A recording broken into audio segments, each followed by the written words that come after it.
What's up everyone? Marc Lobliner, CEO, MTS Nutrition, Chief Marketing Officer, TigerFitness.com, creator of the Outright Bar, and partner in the Ambrosia Collective, as well as co-owner now of Iron Addicts Gym alongside CT Fletcher, Mike Rashid, and Sean Torbati. Check it out, guys.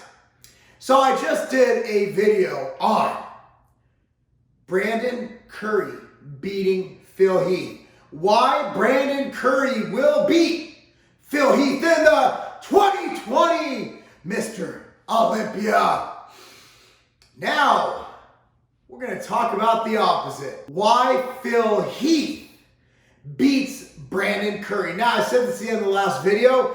Click on the link down below if you want to see the prior video. However, this isn't factoring in the wild card, and that's a Flex Lewis or somebody else coming in shape, especially Flex Lewis. I think Flex might surprise everybody. But let's stick to the lecture at hand, and that is Phil versus Brandon. Why does Phil beat Brandon? Well, in no particular order, I'm going to go over my reasons why Phil will beat Brandon Curry in the Mr. Olympia. Number one is his 3D look. It doesn't show up in pictures. It doesn't show up in video. But in person, if you're at the judges table or if you're even sitting in the damn 10th row, Phil's muscles have this 3D, ridiculous, cartoonish look that I've never seen on another human being, including the one and only Ronnie Coleman. Phil Heath has this 3D, ridiculous look that comes out in person. Brandon has a huge, overpowering, ridiculous, cartoonish physique. However, not quite as 3D, because I don't know how to explain what the hell's going on with Phil. The man is 3D. So the bottom line is, that's my first thing. In person, Phil cannot be compared to people. Phil in person is different than Phil in pictures. And the years that everybody thought, oh, Kai won. I thought Kai arguably won, but he didn't win. He didn't win. Phil won. Phil won every single Olympia that Phil won, but he lost the one that he lost. Does that make sense? Number two is image. Phil is the gift. He's going on stage as the second winningest Olympia, well, 7 Mr. Olympias of all time. That right there is image. Winners like winners. People like seeing people win. And despite Brandon being the perfect Mr. Olympia, an Olympia literally sent from the heavens above, a Mr. Olympia who is a family man, who has ethics, who believes in God. He's just the perfect guy. Smiles, laughs, will spend hours with customers, with fans for no reason. Phil's Phil. I said this in the video about Brandon. Phil has the Phil aura about him, man. I've been around Phil. I've spent time with Phil. I've spent probably a total of 7 days with Phil. Eating, training, not sleeping. It's not like that. Phil's just dope. He's just cool to be around. This aura of confidence radiates from him.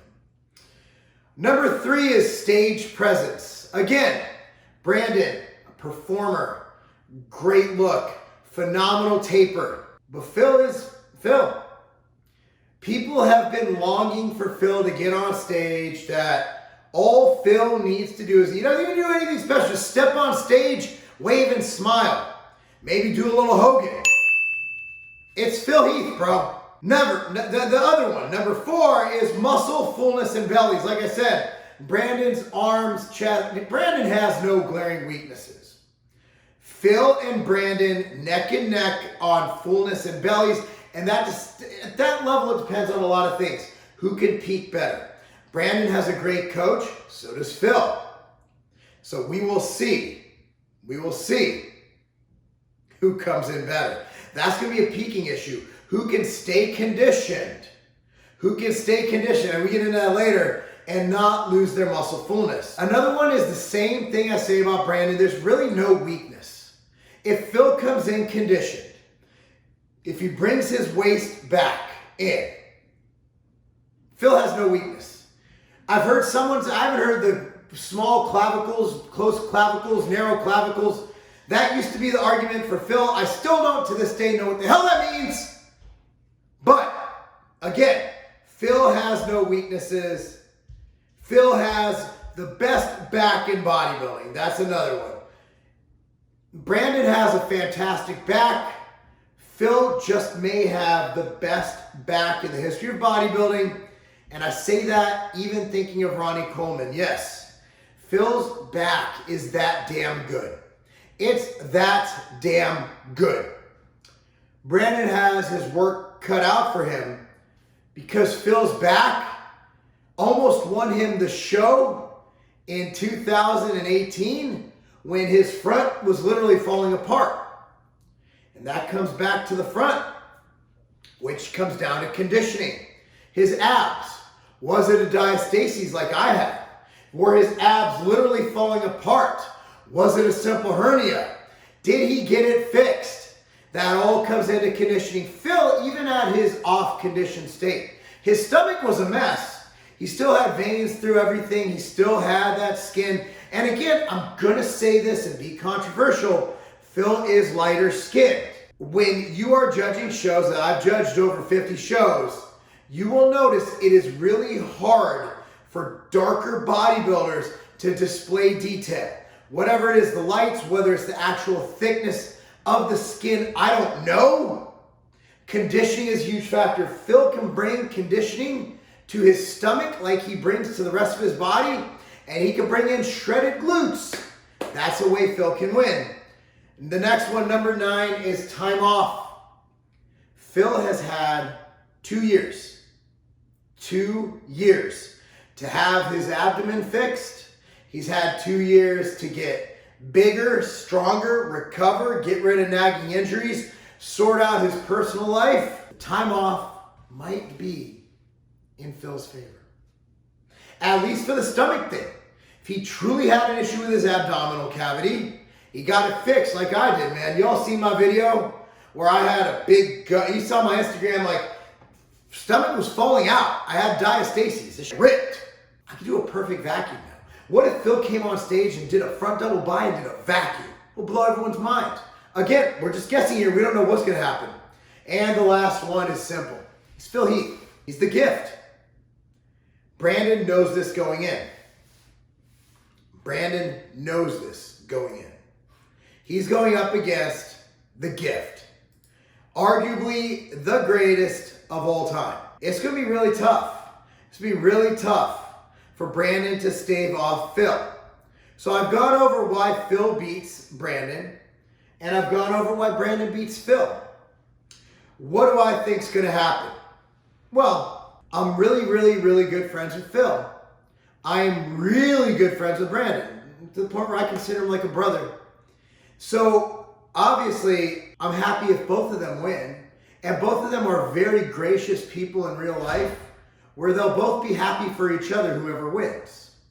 However, right now, looking at Phil in 2018 and looking at Brandon in 2020, which I've seen, Brandon wins. We have no idea what Phil Heath we are going to see. Again, like I stated in the last video, linked down below, Phil had a gut in that picture posted by Nick. However, my son, who's 12 years old with shredded abs, has a gut after he eats a pint of ice cream. Get me on any time of day, I could be standing like this, sticking out. Come on, Nick. Come on, Nick, you're better than this. Nick's just mad because they had that whole issue where Phil threatened to sue him. Don't act like y'all internet guys, and I'm cool, I love Nick. I love Nick's strength and power, big fan. But we're all liars if we say that we don't let personal stuff get in the way of our reporting. For me, I don't. And here's why. I love Phil. I love Brandon. I love Brandon more, but I've never had anything. And that's because we're family friends, like our kids play together. You know what I mean? And I'm objective. For me to say Phil can win, that's me being objective, because I want nothing more than the greatest things in the world for Brandon and his family. But I'm being objective here, and it's going to be a battle. And I hope to see you at the Olympia. You know why? Because I'm going to be there with some really big news. And I hope to see you at the Olympia. And guess what? I don't give a crap. I don't give a flying pile of monkey doo-doo about COVID. If you come up to me, I'm going to hug the living crap out of you. I'm going to hug you so hard that you poop yourself.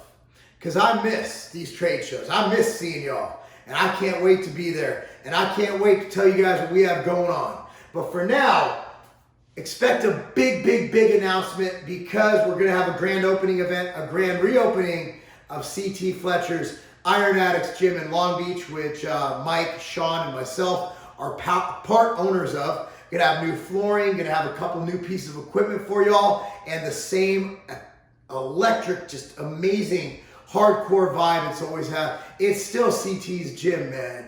It's still the Valley of the Beast, but we're just gonna make it better. Anyway, guys, thanks so much for watching. Be sure to like my Facebook, Instagram, Twitter, at Marc Lobliner. Follow me on those.